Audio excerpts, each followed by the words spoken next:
ਪਿਛਲੇ ਲੰਮੇ ਸਮੇਂ ਤੋਂ ਕਿਸਾਨਾਂ ਵੱਲੋਂ ਸ਼ੰਭੂ ਅਤੇ ਖਨੌਰੀ ਬਾਰਡਰ ਤੇ ਧਰਨਾ ਪ੍ਰਦਰਸ਼ਨ ਕੀਤਾ ਜਾ ਰਿਹਾ ਹੈ। ਦੂਜੇ ਪਾਸੇ ਤਕਰੀਬਨ 2 ਮਹੀਨਿਆਂ ਤੋਂ ਖਨੌਰੀ ਬਾਰਡਰ ਤੇ ਡੱਲੇਵਾਲ ਵੱਲੋਂ ਮਰਨ ਵਰਤ ਕੀਤਾ ਜਾ ਰਿਹਾ ਹੈ।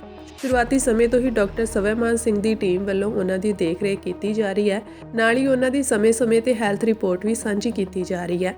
ਉੱਥੇ ਦੂਜੇ ਪਾਸੇ ਡਾਕਟਰ ਸਵੈਮਾਨ ਸਿੰਘ ਦੇ ਫੇਸਬੁੱਕ ਪੇਜ ਨੂੰ ਬੈਨ ਕਰਨ ਦਾ ਮਾਮਲਾ ਸਾਹਮਣੇ ਆਇਆ ਹੈ। ਮਿਲੀ ਜਾਣਕਾਰੀ ਮੁਤਾਬਕ ਇੰਡੀਆ ਸਾਈਬਰ ਕ੍ਰਾਈਮ ਸੈਂਟਰ ਦੀ ਸ਼ਿਕਾਇਤ ਤੇ ਡਾਕਟਰ ਸਵੈਮਾਨ ਸਿੰਘ ਦੇ ਫੇਸਬੁੱਕ ਪੇਜ ਨੂੰ ਭਾਰਤ ਵਿੱਚ ਬੈਨ ਕਰ ਦਿੱਤਾ ਗਿਆ ਹੈ, ਜਿਸ ਤੇ ਡਾਕਟਰ ਸਵੈਮਾਨ ਨੇ ਸਰਕਾਰ ਤੇ ਸਵਾਲ ਚੁੱਕੇ ਹਨ। ਫੇਸਬੁੱਕ ਪੇਜ ਦੇ ਬੈਨ ਹੋਣ ਤੋਂ ਬਾਅਦ ਡਾਕਟਰ ਸਵੈਮਾਨ ਨੇ ਕਿਹਾ ਕਿ ਉਹਨਾਂ ਦੀ ਆਵਾਜ਼ ਨੂੰ ਦਬਾਉਣ ਦੀ ਕੋਸ਼ਿਸ਼ ਕੀਤੀ ਜਾ ਰਹੀ ਹੈ। ਉਹਨਾਂ ਇਹ ਵੀ ਕਿਹਾ ਕਿ ਝੂਠੇ ਪ੍ਰਚਾਰ ਲਈ ਡਾਕਟਰਾਂ ਦਾ ਇਸਤੇਮਾਲ ਕੀਤਾ ਜਾ ਰਿਹਾ ਹੈ। ਕਾਫੀ ਖਤਰਨਾਕ ਚੀਜ਼ ਹੈ ਡੈਮੋਕ੍ਰੇਸੀ ਲਈ।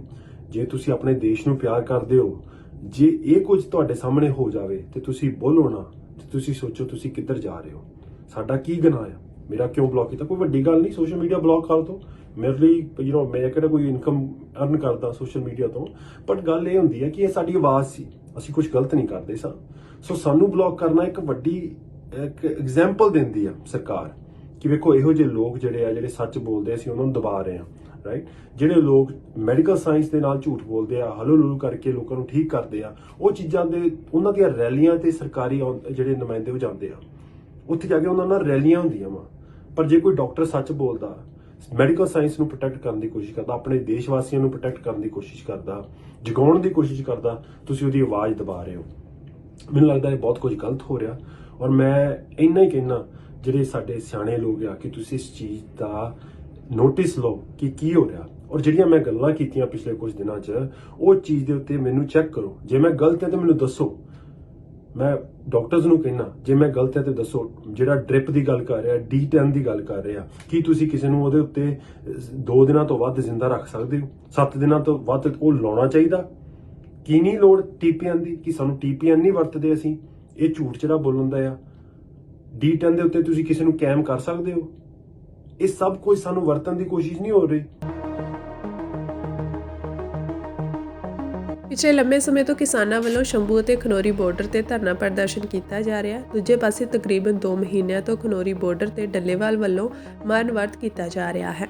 ਸ਼ੁਰੂਆਤੀ ਸਮੇਂ ਤੋਂ ਹੀ ਡਾਕਟਰ ਸਵੈਮਾਨ ਸਿੰਘ ਦੀ ਟੀਮ ਵੱਲੋਂ ਉਹਨਾਂ ਦੀ ਦੇਖਰੇਖ ਕੀਤੀ ਜਾ ਰਹੀ ਹੈ।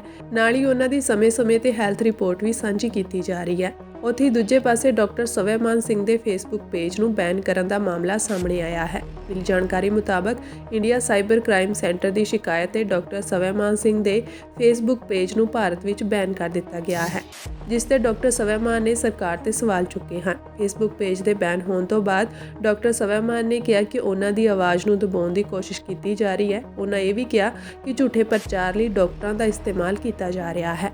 ਕਾਫੀ ਖਤਰਨਾਕ ਚੀਜ਼ ਹੈ ਡੈਮੋਕ੍ਰੇਸੀ ਲਈ। ਜੇ ਤੁਸੀਂ ਆਪਣੇ ਦੇਸ਼ ਨੂੰ ਪਿਆਰ ਕਰਦੇ ਹੋ, ਜੇ ਇਹ ਕੁਝ ਤੁਹਾਡੇ ਸਾਹਮਣੇ ਹੋ ਜਾਵੇ ਤੇ ਤੁਸੀਂ ਬੋਲੋ ਨਾ, ਤੇ ਤੁਸੀਂ ਸੋਚੋ ਤੁਸੀਂ ਕਿੱਧਰ ਜਾ ਰਹੇ ਹੋ। ਸਾਡਾ ਕੀ ਗੁਨਾਹ ਆ? ਮੇਰਾ ਕਿਉਂ ਬਲੌਕ ਕੀਤਾ? ਕੋਈ ਵੱਡੀ ਗੱਲ ਨਹੀਂ, ਸੋਸ਼ਲ ਮੀਡੀਆ ਬਲੌਕ ਕਰ ਦੋ। ਮੇਰੇ ਲਈ ਮੈਂ ਕਿਹੜਾ ਕੋਈ ਇਨਕਮ ਅਰਨ ਕਰਦਾ ਸੋਸ਼ਲ ਮੀਡੀਆ ਤੋਂ, ਬਟ ਗੱਲ ਇਹ ਹੁੰਦੀ ਹੈ ਕਿ ਇਹ ਸਾਡੀ ਆਵਾਜ਼ ਸੀ, ਅਸੀਂ ਕੁਝ ਗਲਤ ਨਹੀਂ ਕਰਦੇ ਸਾਂ। ਸੋ ਸਾਨੂੰ ਬਲੌਕ ਕਰਨਾ ਇੱਕ ਵੱਡੀ ਐਗਜ਼ਾਮਪਲ ਦਿੰਦੀ ਆ ਸਰਕਾਰ ਕਿ ਵੇਖੋ ਇਹੋ ਜਿਹੇ ਲੋਕ ਜਿਹੜੇ ਸੱਚ ਬੋਲਦੇ ਅਸੀਂ ਉਹਨਾਂ ਨੂੰ ਦਬਾ ਰਹੇ ਹਾਂ, ਰਾਈਟ। ਜਿਹੜੇ ਲੋਕ ਮੈਡੀਕਲ ਸਾਇੰਸ ਦੇ ਨਾਲ ਝੂਠ ਬੋਲਦੇ ਆ, ਹਲੋ ਲੁਲੂ ਕਰਕੇ ਲੋਕਾਂ ਨੂੰ ਠੀਕ ਕਰਦੇ ਆ, ਉਹ ਚੀਜ਼ਾਂ ਦੇ ਉਹਨਾਂ ਦੀਆਂ ਰੈਲੀਆਂ ਤੇ ਸਰਕਾਰੀ ਜਿਹੜੇ ਨੁਮਾਇੰਦੇ ਹੋ ਜਾਂਦੇ ਆ, ਉੱਥੇ ਜਾ ਕੇ ਉਹਨਾਂ ਨਾਲ ਰੈਲੀਆਂ ਹੁੰਦੀਆਂ ਵਾ। ਪਰ ਜੇ ਕੋਈ ਡਾਕਟਰ ਸੱਚ ਬੋਲਦਾ, ਮੈਡੀਕਲ ਸਾਇੰਸ ਨੂੰ ਪ੍ਰੋਟੈਕਟ ਕਰਨ ਦੀ ਕੋਸ਼ਿਸ਼ ਕਰਦਾ, ਆਪਣੇ ਦੇਸ਼ ਵਾਸੀਆਂ ਨੂੰ ਪ੍ਰੋਟੈਕਟ ਕਰਨ ਦੀ ਕੋਸ਼ਿਸ਼ ਕਰਦਾ, ਜਗਾਉਣ ਦੀ ਕੋਸ਼ਿਸ਼ ਕਰਦਾ, ਤੁਸੀਂ ਉਹਦੀ ਆਵਾਜ਼ ਦਬਾ ਰਹੇ ਹੋ। ਮੈਨੂੰ ਲੱਗਦਾ ਇਹ ਬਹੁਤ ਕੁਝ ਗਲਤ ਹੋ ਰਿਹਾ। ਔਰ ਮੈਂ ਇੰਨਾ ਹੀ ਕਹਿਣਾ ਜਿਹੜੇ ਸਾਡੇ ਸਿਆਣੇ ਲੋਕ ਆ ਕਿ ਤੁਸੀਂ ਇਸ ਚੀਜ਼ ਦਾ ਨੋਟਿਸ ਲਓ ਕਿ ਕੀ ਹੋ ਰਿਹਾ। ਔਰ ਜਿਹੜੀਆਂ ਮੈਂ ਗੱਲਾਂ ਕੀਤੀਆਂ ਪਿਛਲੇ ਕੁਝ ਦਿਨਾਂ 'ਚ, ਉਹ ਚੀਜ਼ ਦੇ ਉੱਤੇ ਮੈਨੂੰ ਚੈੱਕ ਕਰੋ। ਜੇ ਮੈਂ ਗਲਤ ਹਾਂ ਤਾਂ ਮੈਨੂੰ ਦੱਸੋ।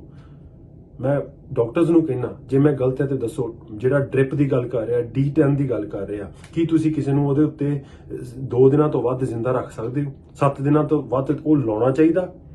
ਕੀ ਨਹੀਂ ਲੋੜ TPN ਦੀ? ਕਿ ਸਾਨੂੰ TPN ਨਹੀਂ ਵਰਤਦੇ ਅਸੀਂ? ਇਹ ਝੂਠ ਜਿਹੜਾ ਬੋਲਣ ਦਾ ਆ। D10 ਦੇ ਉੱਤੇ ਤੁਸੀਂ ਕਿਸੇ ਨੂੰ ਕੈਮ ਕਰ ਸਕਦੇ ਹੋ?